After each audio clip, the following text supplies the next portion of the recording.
èyí wá ń kúrìrí ká lónìí ọmọ tálíkà olórẹ́yìn látara yín tó bá ti rí báwọn ẹ̀ lọ́la nù. Allahu Akbar. wọ́n fọ́ ní slọ́ọ̀tì ọgbẹ́ fọ́mọ rẹ wọ́n fọ́ slọ́ọ̀tì ọgbẹ́ fọ́mọ ìyá rẹ tani ó rà ń kàdédè rẹ ládùúgbò òfò ni ó pa ọ́.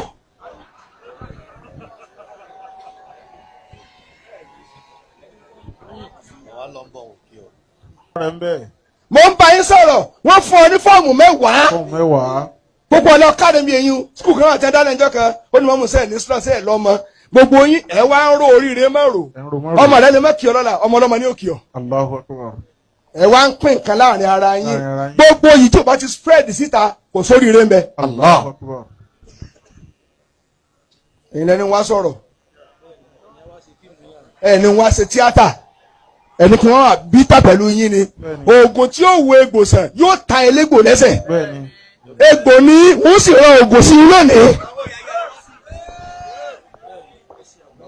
ìní adìẹ cat abukat. kíkẹ́ tí wọ́n dé nàìjíríà níṣẹ́ ní kíni orí ibú tó ga ni ọlọ́mọdé àbá ṣe. Amina. wọ́n tún wá fún yàn ní slot iṣẹ́ wọ́n tún wá ń ta fọmọ tálíkà ẹ̀ ní sí oríire. Allah. Wa in adiyakati abukat wa irama wasila. ẹ tún wá ní tó bá tún wá wọ sí ọ̀hún sálárì oṣù mẹ́fà rẹ̀ ẹ tún máa gbà ẹ̀ ní kúure. Fa in adiyakati abukat wa irama wasila. slot iṣẹ́. ha lọ́mọ tí ẹ rẹ́jú tọ́ owó ká gbálẹ̀ látàn owó kí ìyá ló ṣàkóró kaṣú ní ẹ fi tọ́ ẹ tún wá ń ta slot iṣẹ́ kan 1.2 million tó bá tún wá rí sẹ́tù máa gba sálárì ẹ̀ fún oṣù mẹ́fà ládàá ló gbẹ̀yẹ̀ rẹ̀. Allah. Fa in adiyakati abukat wa irama wasila. ẹni bá yóò bá níbi ní sọ́fọ̀. bí yọ̀ fàyà sọ̀rọ̀ àìtọ́ ẹsẹ̀ kó ló ń gbé nàìjíríà lọ yìí ọmọ mẹ̀kúnnù mọ̀ sí àgbákò ọmọ mẹ̀kúnnù mọ̀ dáràn ọmọ tálíkà mọ̀ dáràn kí o torí ọmọ mi tọyọ rí bàbá rẹ̀ jẹ gbèsè ni tálíkà mọ̀ dáràn ọmọ tálíkà tó rí rẹ pé kò wá ríṣẹ́ ẹ wá ń ta iṣẹ́ 1.2 1.8 ẹ ní fowó ǹsìn tó dà. Amina.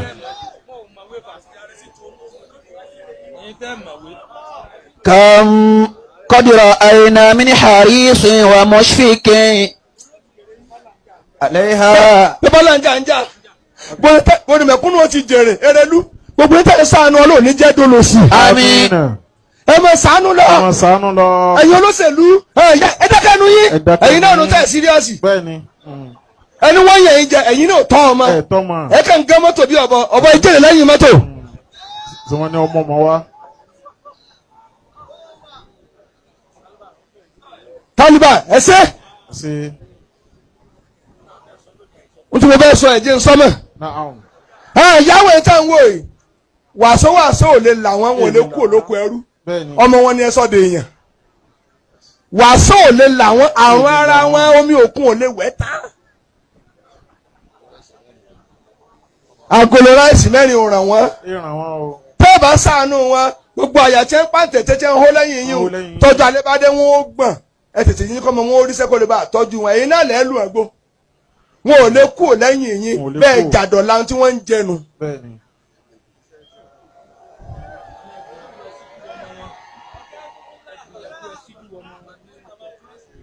wọ́n yà máa kúrọ́ọ̀sì ni pé wọ́n kú omi òṣèlú wọ́n ti fa omi rẹ̀ mu yó. ṣùgbọ́n tí mo fẹ́ kẹ́ ṣàánú ẹ ní kíni ẹ bí mi ẹni kílẹ̀ fi ṣàánú wọn nínú gbogbo yín tẹ́ ẹ dipò mú ta nìyá rẹ̀ ń sáná ní báyìí. olódò rẹ̀ tí mo ń sọ lónìí òun jẹ́ nìkankan ní sọ́ọ̀rì tí n bá sọ báyìí lẹ̀ mú ìdí ní sọ̀rọ̀ tí n bá dé báyìí mú òjíṣẹ́ Ọlọ́run ní sọ̀rọ̀ ẹni tí ò bá dùn mọ́ yóò mọ làlìkì amẹ́dẹ̀ nínú. Allah. This is what has been going on for 3 days now. They bring these children. Only God knows if they kidnapped these children or whatever. I don't know. This is supposed to be a church, but for 3 days now, There's blood in that basin. They'll flog these children, naked them, both boys and girls. Flog these children. And this is day 3. The other day we couldn't sleep in the night. We initially thought they were having like a children camp or children holiday stuff for children, but this is out of hand. This is Port Harcourt here, Eneka. Then they throw the catch. And they'll flog these children, maltreat these children. The children are crying, they are beating them, as you can see. The man is still flogging. And that's how it has been going on for days now. This is in Eneka here. It's not far-fetched. It's in Eneka. Some of the children already have marks on their body. All of them, not some, all. Yeah. See this flogging, they flog the pikin. The baby run, he can't drag. Yes, I saw when he dragged the child. I was trying to take a footage. Yeah, don't take drag, take video. 2 women.